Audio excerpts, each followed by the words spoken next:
I'm 82 years old. I've buried my parents. I've buried friends who swore they'd outlive me. I've buried people who were richer than I ever was, and people who died with nothing but their name. And somewhere along the way, I buried 40 years of my own life chasing money and I thought would finally make me feel safe. I'm not speaking to you as a guru. I'm not here to sell you a course. I'm here because when you reach my age, regret gets loud. It doesn't whisper anymore. It sits you down and forces you to listen. And if I could reach back through time and grab my younger self by the collar, this is exactly what I'd say. You think money is freedom? That's the lie. Money is leverage? Yes. Comfort? Sometimes. Options? Occasionally. But freedom? No. Money doesn't free you, it reveals you. And what it revealed about me was that I was scared, terrified actually. Terrified of being poor, terrified of being insignificant, terrified of being the man who didn't make it.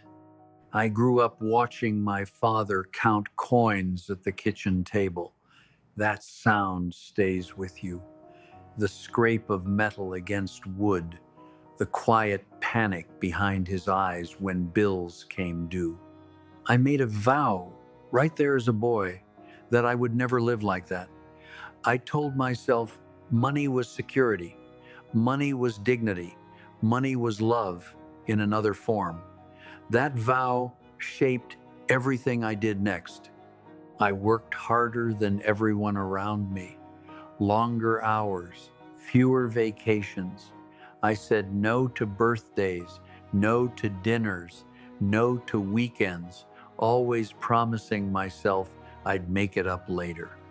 Later became my favorite word. Later, when the business stabilizes. Later, when the next deal closes. Later, when the numbers finally look right. Let me tell you something painful. Later is a moving target. It runs faster the closer you get. By the time I was 40, I had what people call success. Good house, nice car, respectable name. People returned my calls. They listened when I spoke. On paper, I'd won. Inside, I was exhausted. And instead of asking why, I doubled down. I thought the tiredness meant I wasn't done yet. I thought rest was something you earn at the end. Here's a truth nobody likes to say out loud. Money rewards obsession, not balance. And obsession always takes a payment. It doesn't invoice you up front, it waits. It lets the interest compound quietly in the background. I missed my son's first goal at a school match because I was renegotiating a contract that barely mattered a year later. I forgot my wife's birthday once. Once turns into twice. Twice turns into a pattern. Patterns turn into distance. Distance turns into silence. You don't notice it happening because it happens slowly. That's the danger. Big disasters announce themselves. Regret sneaks in politely and takes a seat. I told myself I was doing it for my family. That's the most common lie ambitious people tell themselves. It sounds noble, it feels responsible, but if I'm honest now, at 82, I wasn't doing it for them. I was doing it for the version of myself I thought money would finally fix. Here's what no one explains when you're young. Money doesn't calm fear, it sharpens it.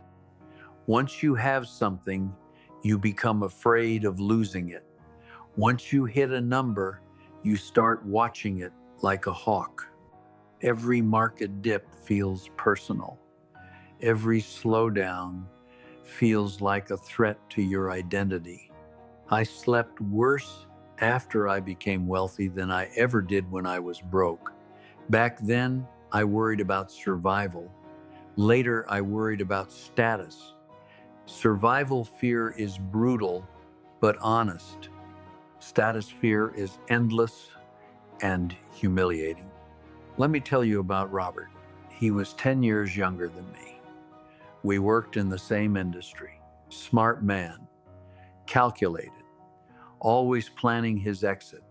He used to say 5 more years and I'm done, 5 years to sell, 5 years to relax, 5 years to live. He collapsed in a parking lot on a Tuesday afternoon. Just like that, heart gave out, 51 years old. His office was cleared in a week. His position was filled in a month. His calendar was still full of meetings he'd never attend. That's when something cracked in me. Not enough to stop, but enough to hurt. You assume the world will notice when you're gone. It won't. That's not cruelty. That's reality. Businesses move on. Markets adjust. Emails stop coming. The machine doesn't pause to honor your sacrifice. What does remain are the moments you didn't show up for. Those don't disappear, they wait. I'm not saying money doesn't matter.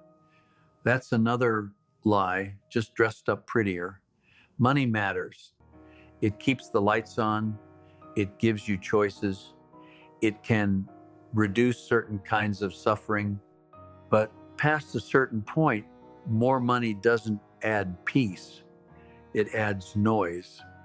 I chased income instead of understanding expenses. I chased growth instead of sustainability. I chased impressing people who were never going to love me anyway. Here's a financial truth you won't hear enough. Your lifestyle is your real boss. Not your job, not your clients, not your investors. The moment your lifestyle outpaces your peace, you've already lost. I bought things I didn't need to justify working jobs. I hated to impress people who forgot my name when I retired.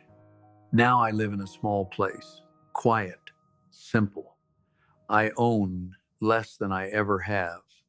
And for the first time, my money serves me instead of the other way around. That reversal came too late. That's my mistake. Another thing no one prepares you for. Money decisions are emotional long before they are logical. Fear makes you hoard. Ego makes you overspend. Insecurity makes you chase status symbols. If you don't understand your emotional relationship with money, no spreadsheet in the world will save you. I see young people today obsessed with hustling, scaling, optimizing every hour, measuring life in productivity metrics, turning rest into guilt, turning weekends into side projects. They call it discipline. I call it panic. In a nicer suit, you don't need 10 income streams. You need one life that doesn't exhaust you. Compound interest is real, but so is compound regret. Miss one dinner and it feels small.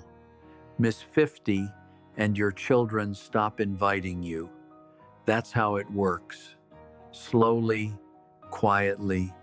When you're young, time feels infinite. You treat it like loose change. When you're old, time becomes the most expensive thing you ever owned, and you realize you sold most of it cheaply. Here's the financial advice I wish someone had carved into my skull at 30. Build a life you don't need to escape from. Save aggressively.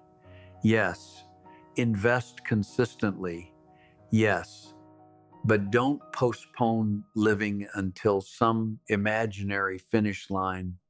There is no finish line. There is only a stopping point you don't get to schedule. If you're destroying your health for money, you're borrowing against a future that may never arrive. If you're neglecting relationships for income, you're trading irreplaceable assets for replaceable ones. I used to think legacy was what I built: companies, accounts, assets. Now I know legacy is who still answers your call when you have nothing left to offer. At 82, I don't think about my net worth. I think about conversations I didn't have, trips I postponed, apologies I delayed because I was too busy. Money should buy you time, not steal it. If it's stealing your time, you're using it wrong. So here's my advice: plain and unromantic. Live below your means, not to impress anyone, but to protect your freedom. Choose work that pays enough and costs little of your soul. Stop upgrading your lifestyle every time your income rises. Invest early, but invest in people too. Schedule your life before your calendar fills itself for you. And remember this above all: when you're on your deathbed, no one asks how hard you worked. They ask who you loved. They ask who showed up. They ask who mattered to you. I wasted 40 years thinking money was the answer. It was only a tool, a powerful one, a dangerous one. Don't make my mistake. Use money to build a life. Don't sacrifice your life to build money.